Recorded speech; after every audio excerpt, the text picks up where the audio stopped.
बहुत बहुत निवेदन करूंगा जीजियों, माएँ बैठी हैं, मेरी माताएं बैठी हैं, बहनें बैठी हैं, नमन करते हुए आपसे कहूंगा, मेरे भाई लोग बैठे हुए हैं, इनसे भी कहूंगा, दिल से अगर आप शंकर को रिझा रहे हो ना, तो ये व्यासपीठ से कहता हूं कि आप 3 महीने में कुबेरेश्वर धाम सीहोर पहुंच जाओ। दिल से अगर रिझाया है आपने, शंकर को मनाया, दिल से प्रार्थना करी, मेरे शंभू से, मेरे ओघड़दानी, मेरे प्रकाशदर्शी, मेरे कैलाशी से, आप कहे दिल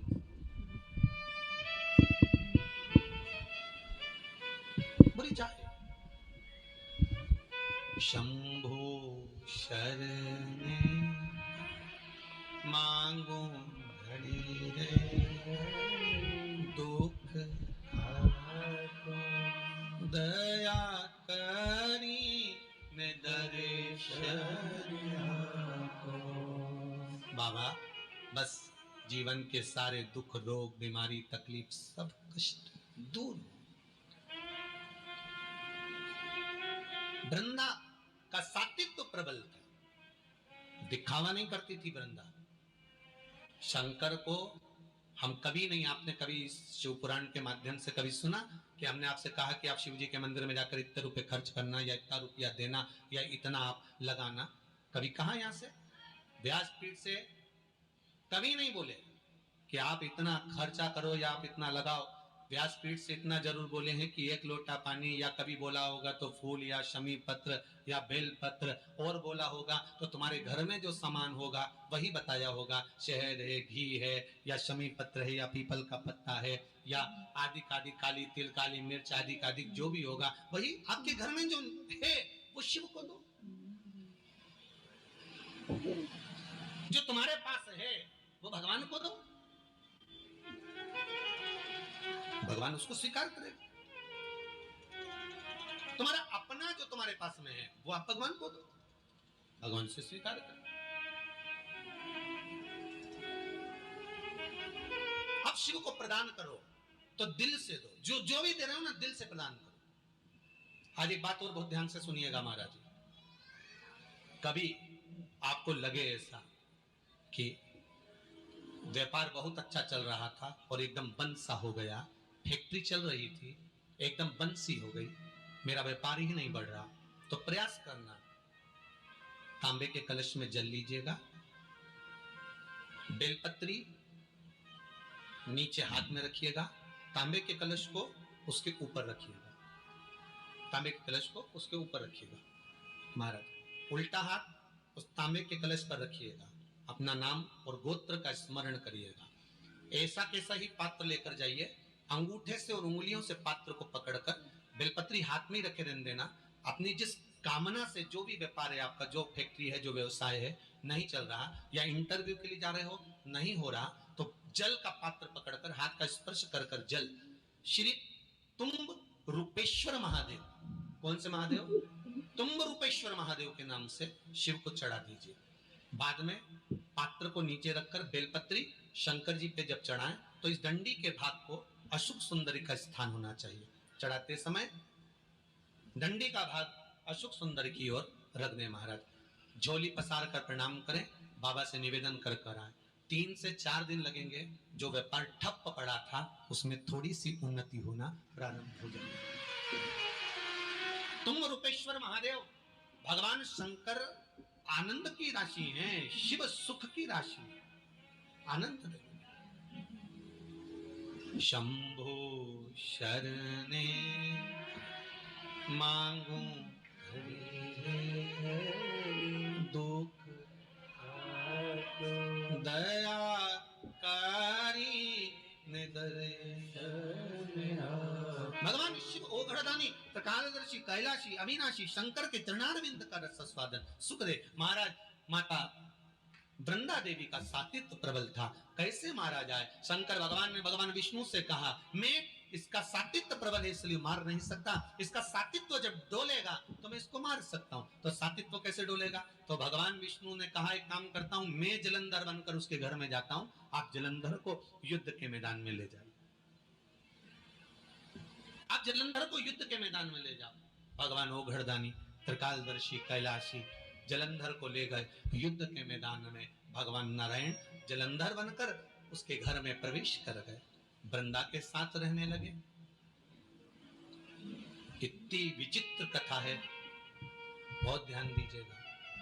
मेरे शंकर भगवान ने भगवान नारायण से ये नहीं कहा कि आप जलंधर बनकर जाओ, मेरे शंकर भगवान ने ये नहीं कहा कि आप रूप बदल कर जाओ, मेरे शंकर भगवान ने ये नहीं कहा कि आप जाकर उसके साथ छल करो। मेरे शंकर भगवान ने केवल इतना कहा कि इसका सातित्व अगर पक्का है तो मैं इसको मार नहीं सकता। अगर सातित्व पक्का है तो मैं इसको नहीं मार सकता, मैं इसको संहार नहीं कर सकता। आप जाएं ना जाएं वो आपके ऊपर।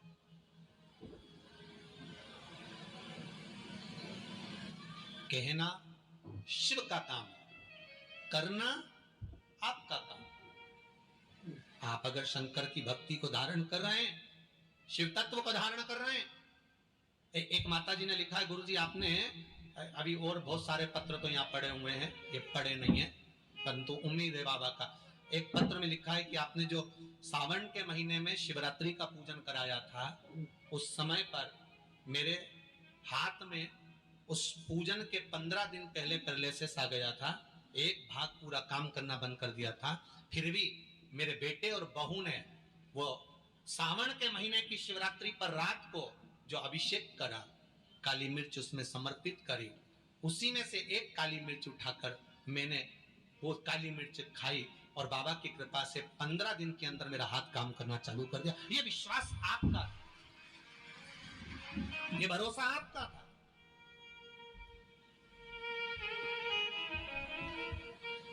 कई लोगों ने वो काली मिर्ची का विरोध भी करा क्योंकि मिर्ची जरा ज्यादा लग गई थी। अब जो नी पड़ता है उसको तो मालूम ही नहीं कि काली मिर्ची का वर्णन लिखा हुआ है। पहले भी हमने श्योर व्यासपीठ से कहा कि इस अध्याय में, इस श्लोक में, इस जगह पर लिखा हुआ है कि शंकर को काली मिर्ची चढ़ती है। बोला था कि नहीं बोला था? बोला था ना। अब उसके बाद भी अगर लोग उस चीज का, क्योंकि व्यक्ति है, मानव है, ये मानव शरीर है, इससे और हम कहते हैं कि प्रयास करेंगे हम अपनी जिंदगी में, और आज तक भी प्रयास करते रहे हैं।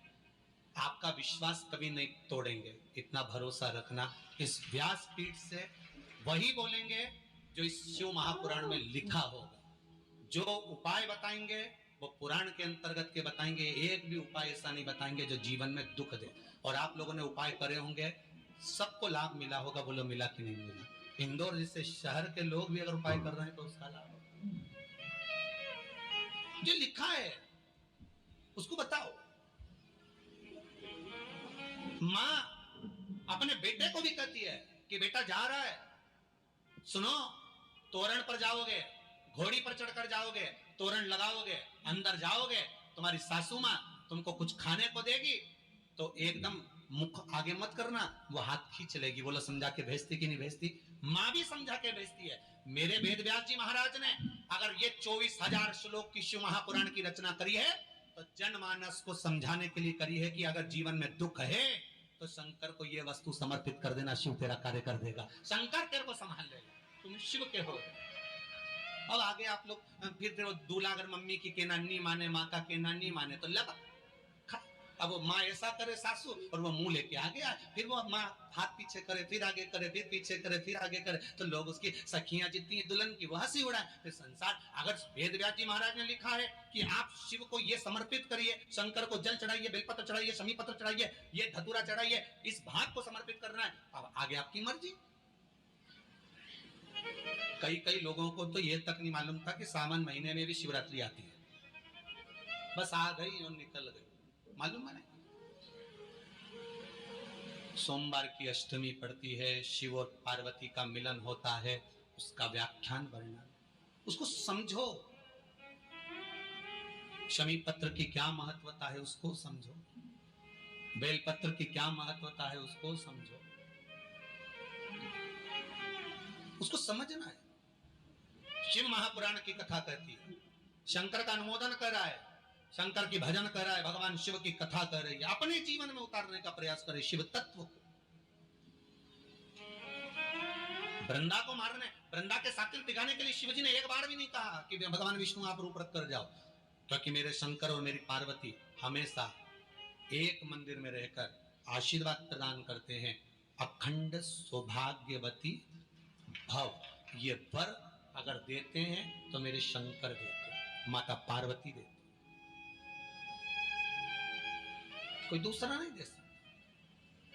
भगवान विष्णु ने वृंदा के सात्वित्व को डिगा दिया, शिव जी ने जलंधर को मार दिया, जलंधर का सिर कटकर वृंदा की गोद में जाकर गिरा। जैसे वृंदा की गोद में आया, वृंदा चीख पड़ी, मेरे पति का अगर यहाँ शीश है तो पलंग पर जो सोया है वो कौन है? जाकर पूछा, नारायण ने अपना असली रूप दिखा दिया, दिखाया, क्रोध आ गया। वृंदा ने कह दिया, वाह नारायण वाह, आपने मेरे साथ छल करा है, मैं आपको श्राप देती हूं, आप पत्थर बनोगे। और वृंदा हाथ में जल लेकर अपने ऊपर छीट कर तुलसी का क्यारा बनती है। जब तुलसी का क्यारा बनने लगी वृंदा, शिव जी से कहा, भोलेनाथ आपने मेरे पति को मारा है, आज आपसे कहती हूं कि मैं तुलसी बनने के बाद मेरा तुलसी का दल आप पर नहीं चढ़ेगा। केवल वर्ष में एक दिन वैकुंठ चतुर्दशी का दिन ऐसा होता है, रात्रि को 12 बजे से सुबह 4 बजे के बीच में शंकर भगवान पर तुलसी और ठाकुर जी को बेलपत्र समर्पित होती है। वो बेलपत्र और तुलसी को उठाकर शहद की शीशी में रखा जाता है। शहद की शीशी में उसको रखकर जो बच्चा पढ़ने में कमजोर हो, बुद्धि में कमजोर हो, जिसकी चंचल वृत्ति हो या मन पढ़ाई में स्थिर नहीं हो रहा हो, उसको 1 महीने तक वो शहद चटाया जाता है। 1 महीने से ज्यादा नहीं चटाना है। कई लोगों का जो दिमाग काम नहीं करता, बुद्धि विवेक काम नहीं करता, उसके लिए भी पहले वर्णन करा कि गाय जब अपने बछड़े को दूध पिलाए और बछड़े के मुख पर जो फेन आए, उस फेन को अमावस्या के दिन दोपहर में 12 बजे चम्मच में लेकर जो बच्चा चिड़चिड़ करता हो या पढ़ाई में मन नहीं लगता हो या दिमाग थोड़ा सा कमजोर हो, डॉक्टर के इसका विवेक काम नहीं कर रहा, बुद्धि काम नहीं कर रही है, उस बच्चे को 2 या 3 अमावस्या गाय जब बछड़े को दूध पिलाए, बछड़े के मुंह पर जो फेन आता है वो फेन उस बच्चे को पिला दिया जाए तो बच्चा विद्वान होता है, उसका विवेक काम करना प्रबल हो जाता है। जिसके शरीर पर सफेद दाग पड़ गए हो, चर्म रोग हो गया हो, चमड़ी सफेद पड़ गई हो, पूर्णिमा के दिन गाय जब अपने बछड़े को दूध पिलाए, उस बछड़े का मुख में जो फेन आए उसको निकाल लीजिए। पूर्णिमा की रात्रि को 12 बजे शरीर में जहां जहां पर सफेद दाग पड़ गए हो, चमड़ी सफेद हो गई हो, उस जगह पर लगा लीजिए। चंद्रमा की रोशनी में कम से कम आधा घंटा